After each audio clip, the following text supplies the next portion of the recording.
Bienvenue dans la première partie de ce projet Street Art dans laquelle nous allons modéliser notre scène.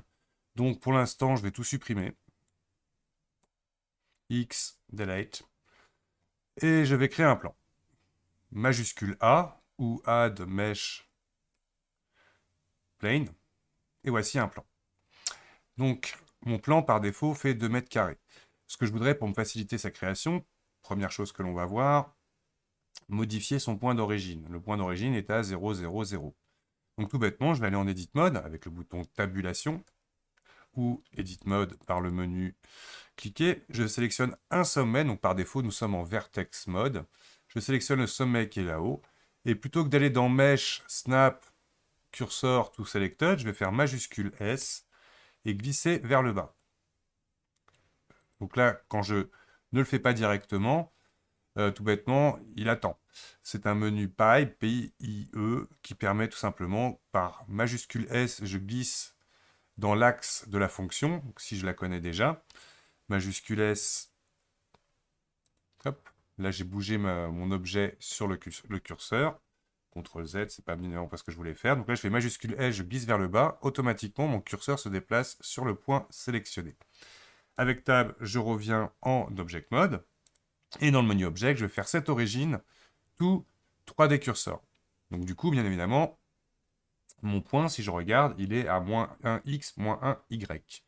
Si je sélectionne toujours mon objet et que je fais Alt-G, automatiquement, du coup, l'objet va venir à 0, 0, 0, et mon plan de 2 mètres carrés sera positionné par rapport à l'axe dans lequel je veux modéliser ma scène.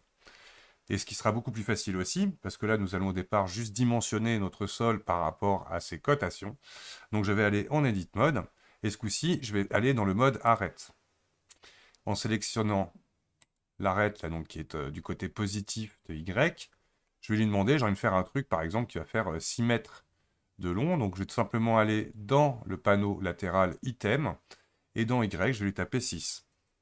Automatiquement, mon plan, du coup, fait 6 mètres par 2 mètres. On imagine, si je sélectionne celle-ci, elle est à 2 en X, et comme la cote donne sa référence par rapport au milieu de la sélection, on voit bien qu'elle est à 3 mètres, comme cela.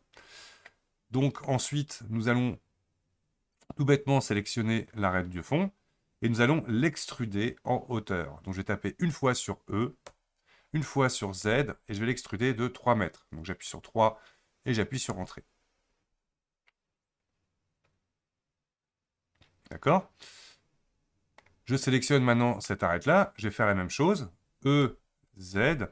Par contre, je vais faire un trottoir de 10 cm d'épaisseur, donc je fais moins 0.1.